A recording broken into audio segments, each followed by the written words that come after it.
My name is Adrian Gilbert, and I welcome you to the Invisible College. Now, the story of ancient Egypt is part of our own historical narrative. Indeed, it's the prequel to the Bible. But we don't remember. Egypt, and by this I really mean ancient Egypt, has a fascination beyond simple history. Its monuments are both very ancient and remarkably well preserved. Every year, thousands upon thousands of tourists from all over the world come to Egypt. They're drawn as if by a magnet to see for themselves its extraordinary treasures of archaeology. To witness sunrise by the Great Sphinx, followed by dawn at the pyramids, is one of life's great experiences. The pyramids and Sphinx also pose serious questions that are not properly answered in the guidebooks. For although they are obviously very old, in many respects they look shockingly modern. That's because the technology used to build them was clearly much more advanced than was available to their supposed builders. If you have your eyes open, the evidence is all around us.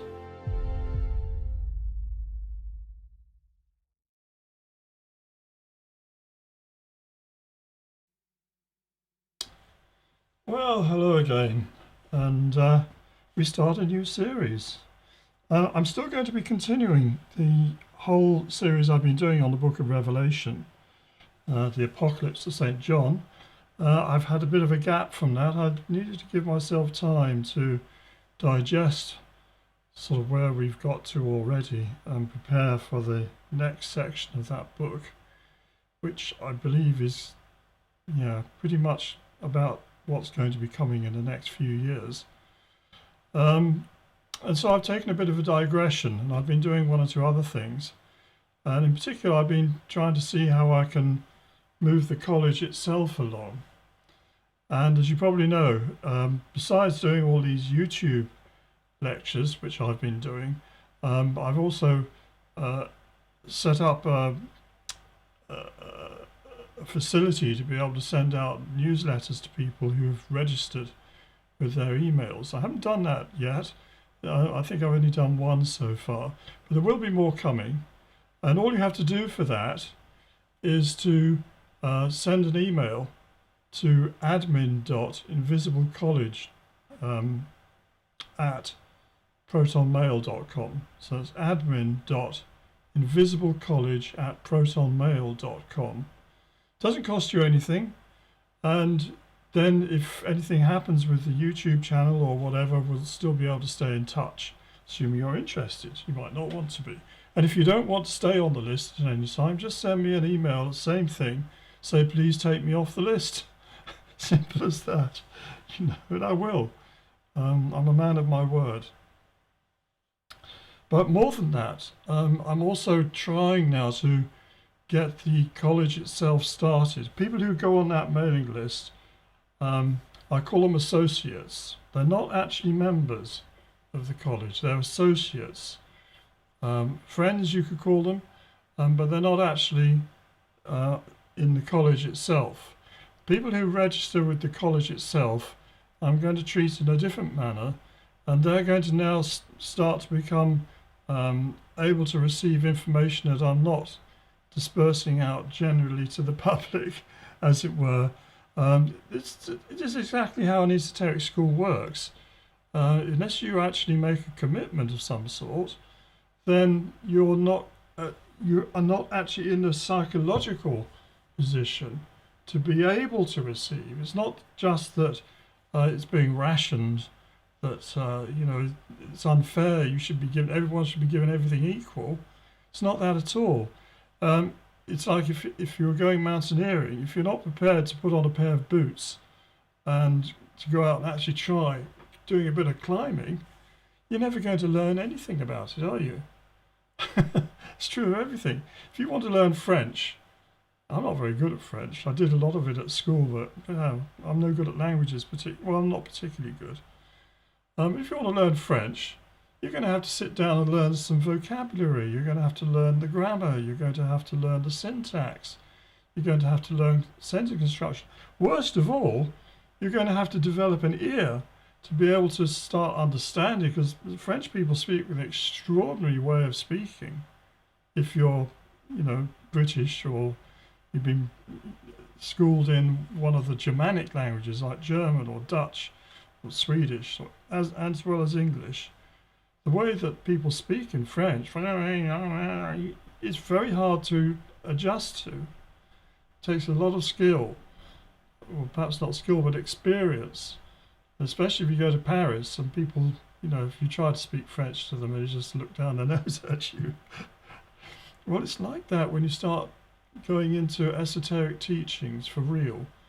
Unless you're going to make some effort on your part, you're not going to get it. You're not going to understand it. It's going to wash over you. It'll just go into that big pot that everything else goes into, and it gets mashed up with everything else. All you've read about flying saucers, about Edgar Cayce, and about Madame Blavatsky and what she was teaching, is this big pot of kind of stuff that's all mixed in together and produces flakiness, If you're going to actually go into an esoteric school, you've got to learn to separate the wheat from the chaff. You've got to learn how to find the truth as opposed to the nonsense. And there's an awful lot of nonsense out there. The moment you start deviating slightly from the orthodoxy, you become awash with all this nonsense and the conspiracy theories and the woo-woo and the weirdness. It's all washes over you. And you're going to think, oh my God, It's all nonsense. I'll stick with science, hard science. Yeah. Well, I've been through all of that, and I've come out the other side, and I've been through a lot of experience for 50 years, separating out the truth from the nonsense. And now I feel ready to be able to pass on this information. But I was going to just put it out there, just put it out there. The sower goes out in the field, he throws the grain, and some of it will come up, some lands on stony ground, and some gets watered, some dries up, just like in the parable. But I realize that's actually not a very good application of my time and my energy for what's needed at this time in the world today. We're living in very dangerous times, I have to tell you. If you can't see it yourself, have a look and just read, the papers and see what's happening in the world. We're about to have a 3-day week in this country because our politicians, God bless them, have been so stupid about the energy needs of the country that they're now suddenly finding out, what happens when the windmills stop turning? We haven't got any gas. We haven't got any coal. We've let our nuclear reactors go out. We're all going to freeze. Well, this is what happens when you don't manage things properly. And we'll get through that, I'm sure. But we are living in a time in this world itself when the mismanagement of the world has been so bad and so ridiculous at times that civilization itself is teetering on the brink. At least it is Western civilization. It's teetering on the brink. So you need to wake up while you still have a chance, while you still have time. I've got my seat booked already on the great ship Cosmos after this life. I've got my seat booked. I know it. I've been told it. Have you got yours booked? Or are you still dancing in the Titanic as it's going down? I'll just put this out as a warning. And I wanted to talk to you again about Egypt. And as I say, I'm going to do this new series, but I decided I'm going to constrict it to those who have made a commitment to me. Is that unreasonable? I've set up a Patreon account for those who wish to join the Invisible College. It only costs you £5 a month to join. That's the price of a pint of beer. And if this work is not worth that to you, well, that's your choice. No real feelings about that. But I've come to realize that doing it with the YouTube, the broadcast way, I'm doing the wrong thing. If I want lots of clicks and lots of followers on YouTube, I should be filming dog farts. Yes, it's true. I had a look. So a link came to me about this dog fart, and I discovered that this dog fart YouTube video had, I think, 1.5 million clicks. 1.5 million people have watched that. Now, I don't know how you feel, but I feel quite upset about that. I mean, I can enjoy a dog fart joke as much as anyone else, right? I'm not stuck up. Yeah, I'm very down to earth, and I can laugh along as everyone else, especially if the dog does a fart and its ears go down and it's embarrassed. I mean, that's funny. Yeah, I get it that 1.5 million people click on that. But I want people to be if they're not going to be that excited, I understand that.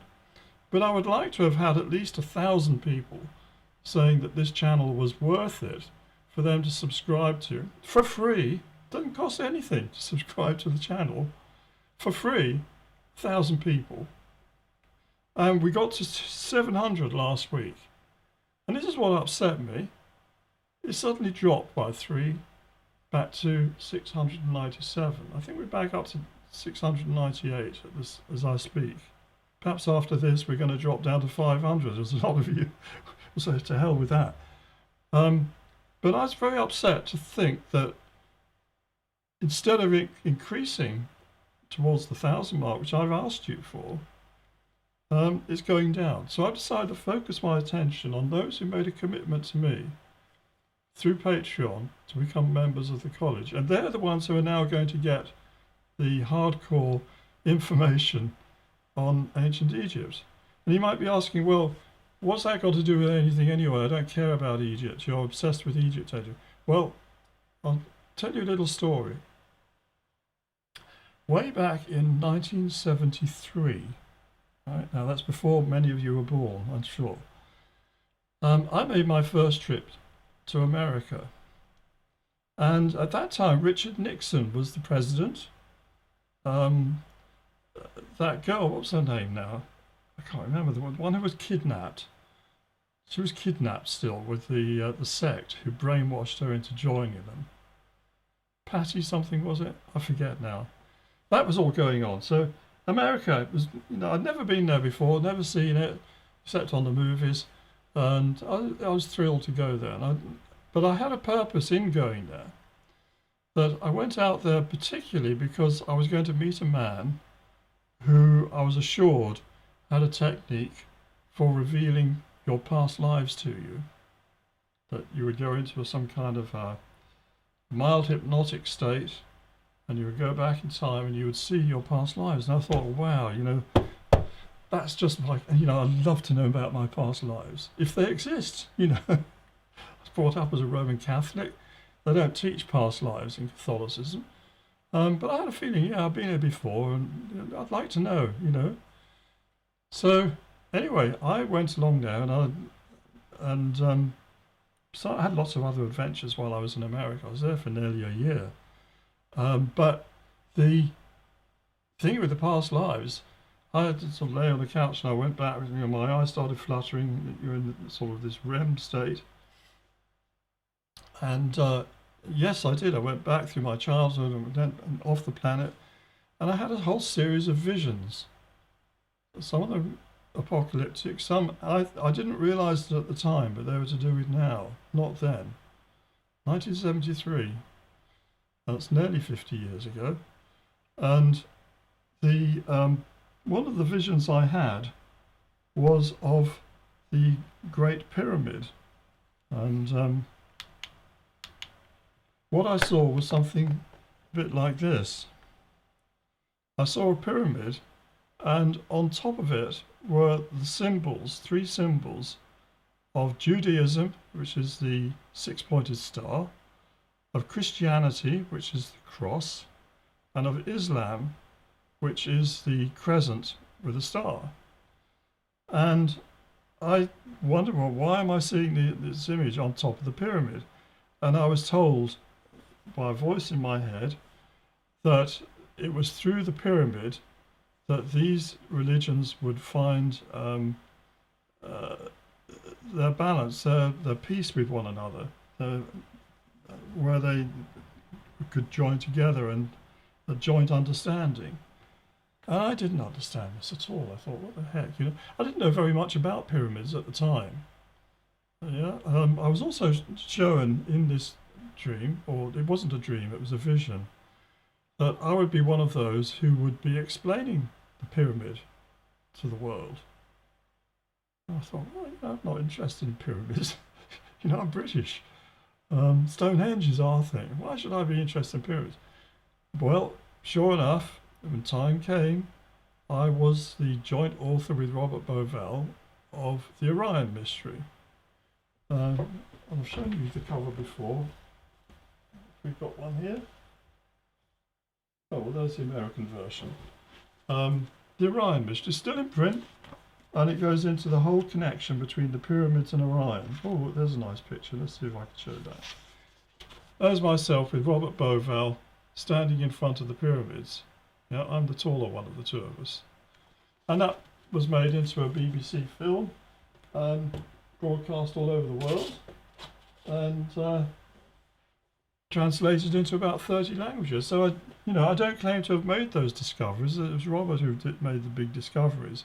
I was the guy who's mostly the one writing the book. But I was involved in it, and I've taken it much further since in other directions too. And I've come to understand that the pyramid in my vision symbolizes not just the pyramid itself, but it symbolizes Egypt and the Egyptian wisdom. That Egypt, the Egyptian wisdom, is the bedrock, the foundation stone on which are constructed those three later religions of Judaism, Christianity, and Islam. And of course, in the Bible, we're told that Moses, and I've got it here, in the Acts of the Apostles, you can read this for yourself. It's recorded there that Moses was trained in all the wisdom of the Egyptians and was powerful in his words and works. And you can see it here. I've put red boxes around the pieces there, and I've got it there in the interlinear Greek as well. And it shows you there that he was powerful. And the English translation I got next to it on the other side there, Moses was learned. Well, it doesn't say he was learned. It says he was powerful. And it also says he was trained. Yeah, that's the actual interlinear Greek. Moses was trained in the wisdom of the Egyptians, and he was powerful. So this suggests more than just, he sat and had classes in Egyptology. Yeah. You know the story of Moses, found in the bulrushes, baby, brought up by the princess of the royal court, and he's educated in the things of the Egyptians, but he's trained. And I see it now as being more like one of those martial art colleges that you see on those Chinese films, the kung fu films, where they go and there's all bowing to the master, and the master teaches him by smacking him on the head with a bamboo stick and all that kind of thing. Well, Moses was trained. He's going through transformation. He's going to an esoteric school. It's not just that he was taught how to read Egyptian. I'm sure he was. I'm sure he was very good at hieroglyphs. But he's trained in himself. He's learning about himself. He's learning about his higher bodies. He's learning how to transform his energies. And he has power because of that. And he's able to then do what he's meant to do in his destiny, because he's been put there for a purpose. As we discover when we go into Exodus, the book of Exodus. So I just wanted to point out to you that Egypt is right at the beginning. Is the first part of the Bible in the book of Genesis. As I said before, it really starts with Abraham and all his descendants from Abraham, and the whole story of what happened to them and the Israelites, and you know the whole story. I don't need to tell you. And then the Christian bit comes around Roman times, when the Jews are in Judea, what the Romans called Palestine, and Jesus is doing his teaching, And most of the Jewish people at the time are not really interested. They don't believe that he's the Messiah. They're waiting for a king. They're waiting for this great person who's going to lead them, and they're going to defeat the Romans. They're going to chuck them out of their country. They're going to become top dogs. That's what they're waiting for. This new kind of David who's going to rebuild everything. And then along comes this wandering preacher who's healing the sick and forgiving sins, casting out demons and doing all those things. But he's not becoming a king. He's not wanting to lead a rebellion. So they say, oh, this is no Messiah of ours. He's not the kind of guy we want. So they turn their backs on him, except a few. They don't turn their backs on him. They think, yeah, he's the real McCoy. He's the real deal. So then he sort of says to his disciples, he says, look, you must go to find the lost sheep of the house of Israel. It's not the Jews. The Jews are not lost. Everyone knows who they are. But there are other tribes, other nations descended from those tribes. And he sends his people out to go and convert them and bring them back. So that's kind of what his role was then, was this promise that he's going to come back at the end of time. He's going to judge the nations. He's going to separate out all the good guys from the bad guys. The bad guys are going to be put somewhere else. Good guys are going to be released from the burden of all those bad guys causing trouble all the time. And they're going to be taken to a higher level. That's kind of what the New Testament's all about. But all of this stems back from the Old Testament. And the Islam thing, well, I got very mixed feelings about Islam. Some of it's good. Some of it, the idea of worshipping God and having reverence for God and praying regularly and actually doing your fasting, and that's all good stuff. The chopping off heads and the downtreading of women and the holding back everything and keeping everything like it was in the 7th century, not so good in my opinion. And I feel that we need to help each other. We could learn more about the praising God bit from the Muslims. Yeah, we could learn, Christians, we could learn to have a bit more reverence for God. On the other hand, they could learn a bit from us about tolerance and love of your neighbour and bring people up to a higher level with technology and civilization from us. And hopefully the Jewish people could say, well, actually, this guy, maybe he was our Messiah and we misunderstood. So we could find some kind of thing. But the way to do it is to go back to the beginning, which is Egypt. That's where Moses comes out of. And that's where things begin. And I'm going to read you something else here, which is from this book, Hermetica. Hermetica is a collection of documents from the late Egyptian period, probably about 1st, 2nd century AD, but looking backwards to a much earlier period of time. And I'm not saying that these documents are translations of ancient things which we might find a papyrus that has it all. There it is in ancient hieroglyphs written on it, or hieratic, more likely if it's a papyrus. But it carries the spirit of ancient Egypt, and we can begin to understand something about ancient Egypt when we look at these documents. This one's called the Asclepius, and it's a teaching between Hermes Trismegistus and his favourite pupil, who's called Asclepius. So I'm going to read this out to you, and it's a prophecy about Egypt. And you'll understand, yeah, this has actually kind of happened. It says here, do you know, Asclepius, that Egypt is an image of heaven? Or, to speak more exactly, in Egypt all the operations of the powers which rule and work in heaven have been transferred to earth below. Nay, it should rather be said that the whole cosmos dwells in this our land as in its sanctuary. And yet, since it is fitting that wise men should have knowledge of all events before they come to pass, you must not be left in ignorance of this. There will come a time when it will be seen that in vain have the Egyptians honoured the deity with heartfelt piety and assiduous service, and all our holy worship will be found bootless and ineffectual. For the gods will return from earth to heaven.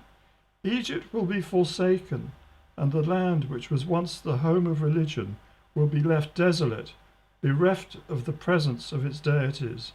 The land and region will be filled with foreigners.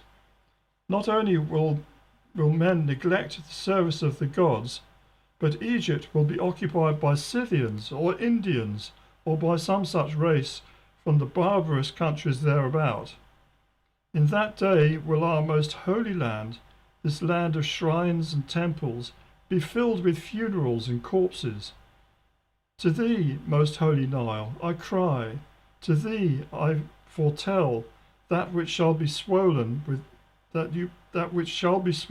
torrents of blood, then will rise to the level of thy banks, and thy sacred waves will be not only restrained but utterly fouled with gore. Do you weep at this, Asclepius? There is worse to come.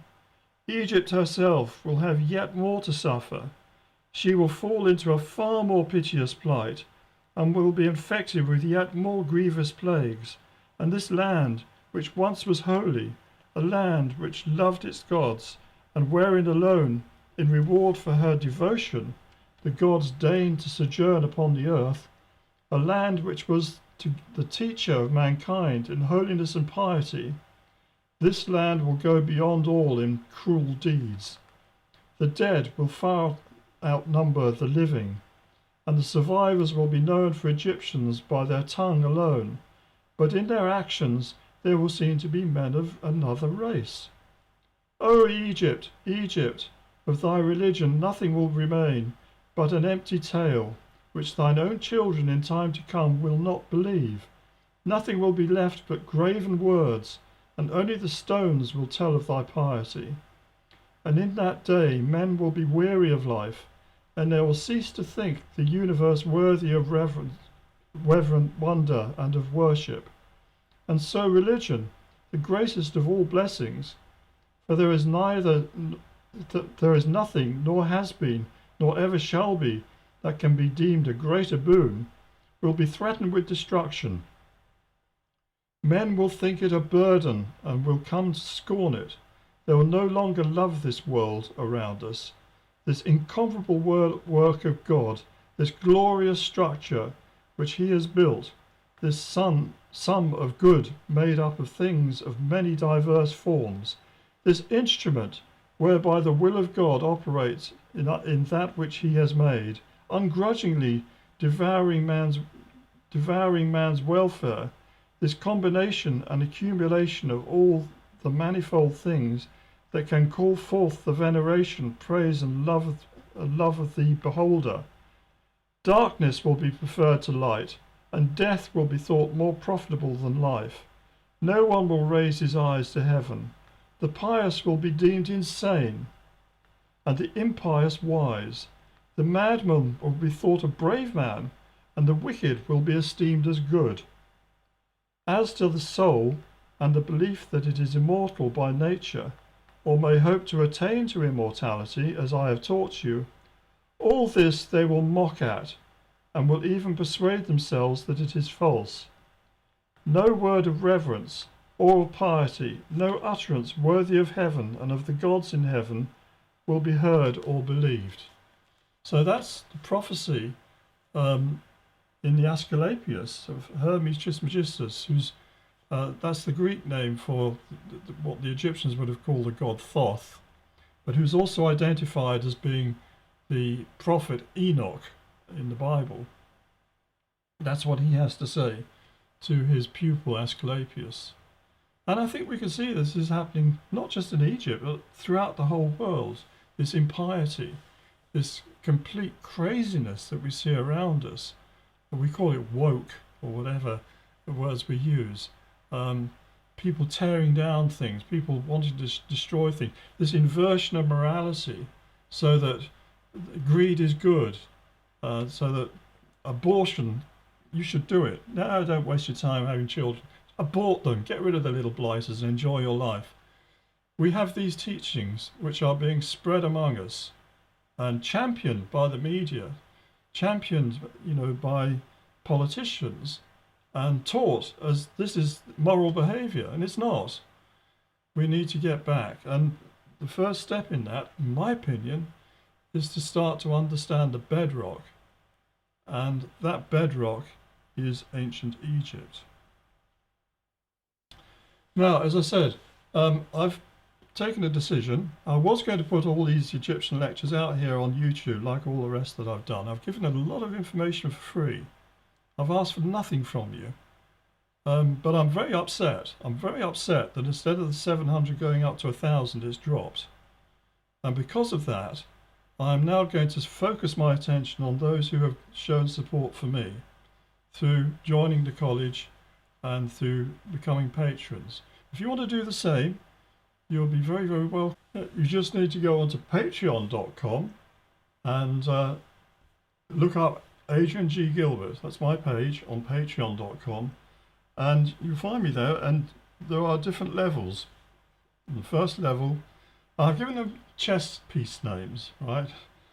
So there's pawn, there's the knight, there's what would be a castle, but I call it a baron or a noble. And then there's the royal level. They're different levels, and the pawn level is the simplest. And I call it a pawn because pawns are the most powerful pieces on the board. You might not think so, but they are, because if they work together, they can form an impenetrable wall to protect the king on the board, on the chessboard. And individually, if they can get to the other end, they can become a queen, or they can become whatever other piece you would like to have. You might want to have a knight. So, in a sense, they are like the caterpillars, which is what we are on this planet. We are caterpillars, and we want to become butterflies. That's the symbol, or dragonflies, you could say. And that is a symbol, a very ancient symbol, actually, that you'll find in ancient literature. And the pawn has that position, and you can join the college as a pawn for only £5 a month, and it's not a lot to ask, just the price of a pint of beer or a couple of cups of coffee. Believe me, I've spent a hell of a lot more than that to find the information that you're getting here. So please come and join us, and if you can't do that, and I do know these are hard times, and perhaps you don't have that much interest, fair enough. I don't begrudge that to anyone, but please do subscribe to the channel, even if you're not going to use it, because you're going to help us if you can get those clicks up above 1,000. Now, I'm not expecting to get dog fart levels of people watching, but if we could get up to 1,000, couple of thousand, that would be really good. Anyway, so I'm going to press on with Egypt, and I'm going to be doing it on the Patreon. Well, it'll be on another website, but Patreon will be the way in, and I'll send links to the people who are members. These will be private videos. Meanwhile, I'm going to carry on with the Book of Revelation lectures, because I'm giving those to the world for free, and it's my service to the world and to God to do that work. So that will still be coming out on a regular basis, and there might be other videos I should be putting on YouTube as well. But I'm going to start a separation now between those who are coming on the journey with me and those who are just standing on the docks waving. So thank you very much for your time, and I hope you enjoyed this. Goodbye.